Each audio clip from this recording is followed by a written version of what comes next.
This is Scott from KIG. It's January 31st, 2017, and we're going to do a runoff this afternoon for this 6-ton dual circuit air-cooled chiller designed for laser machines.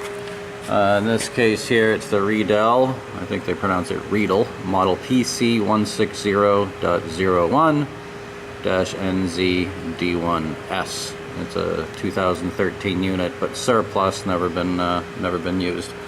We've been running it for several days here. We're going to talk about a few things before I power it up. Just to be clear, the side covers for this style chiller need to be on when you're actually cooling. I can actually run it a little bit here in the shop without the side covers on, and we'll still get enough flow over the condenser. But this style has the airflow coming from the condenser coils into the unit and up where the discharge fan is. So we have two approximately 3 horsepower R407C Danfoss compressors. We actually even have we have crankcase heaters on here, so even when the unit's turned off but still has power to it, it keeps the refrigerant in those compressors warm, and that's a nice important thing and feature. Now this unit being dual circuit, one for the main water circuit and one for the optics or DI circuit as Riedel calls it. We have one heat exchanger over here, which is the brazed plate heat exchanger, which gets the refrigerant from the compressors, and that cools this primary tank here. For the second circuit, what we're actually doing is a second heat exchanger here. This one's just a fluid-to-fluid heat exchanger, and we have a smaller reservoir tank here.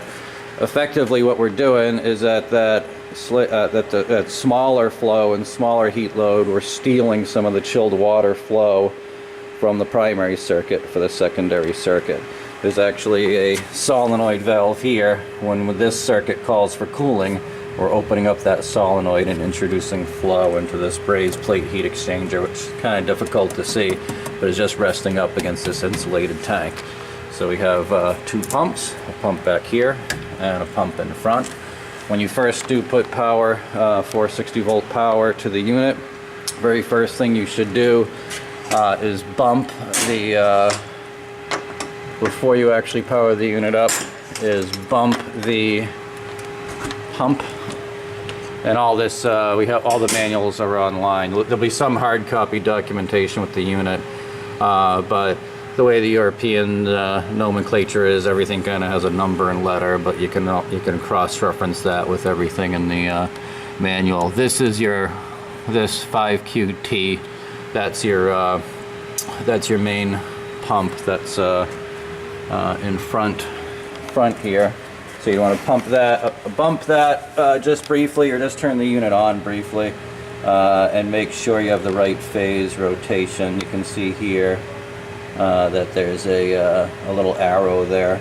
In this case here, the rotation looking at what some people call the back of it is actually counterclockwise. Okay, so if you got that rotation correct, you got the rotation for the compressors and everything else correct on this 3-phase machine. We do this tank, this chiller can go in a colder area, colder warehouse or climate, I guess you could say. Not really weatherproof, but I think these folks that are getting it are going to run it inside. But anyway, it does have this nice heater option here, which is controlled by this controller. It's probably not going to be important for this application. In addition to that, it has a DI circuit conductivity sensor. Basically that senses a couple different things, the conductivity and resistivity in the water. That comes up through some controls here and basically just terminates at one of these terminal blocks here. The intention to give signals to the particular laser that this was designed for at one time. We also have a heater here, which is just to keep the cabinet warm. So some bells and whistles that at the end of the day the user who's getting this probably doesn't really need, but they're there, and that's just the way it is. That's our controller for the 24 volts power supply. So we actually went ahead and ran the pumps here for a while and heated up the water. I think it was up to like 40 C or so, so we could just get some chilling and run time.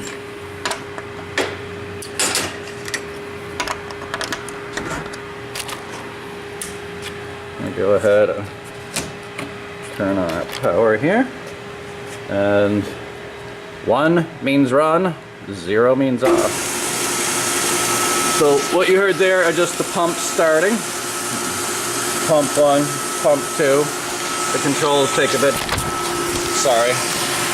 the controls take a bit to stabilize, and right now you get the tanks at 43.7 and 41 or 42 C. And our set points are, for the main circuit or primary circuit, you can go as high as 24 C. And I think it goes down to 19. And for the smaller circuit, it goes as high as 32 C. And go down to 25. So right now we're probably we're in just a little bit of delay before the compressors turn on and we start chilling to those two lowest set points. Here we have the pressure switches for the compressors. Those are already preset. You shouldn't really have to do anything. You can see already that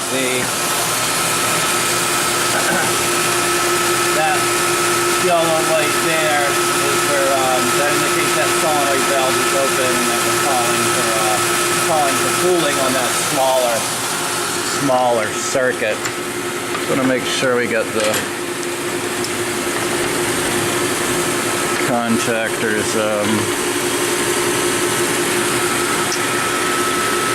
I think we're in delay. Hold on 1 second here. Yeah, all the compressors are on. I just wanted to double check that.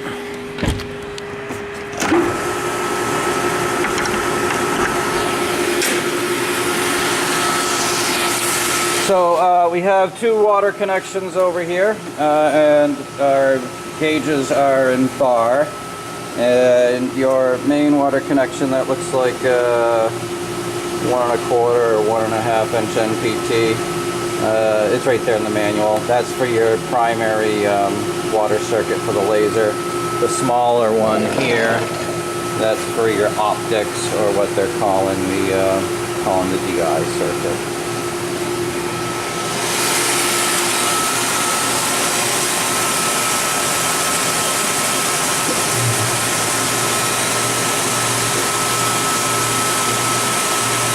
On the back side here, we have our just our filtration for the condenser coils. So I'm going to start video number 2 after the compressors kick on, after the initial startup delay here, so we can watch this thing cool.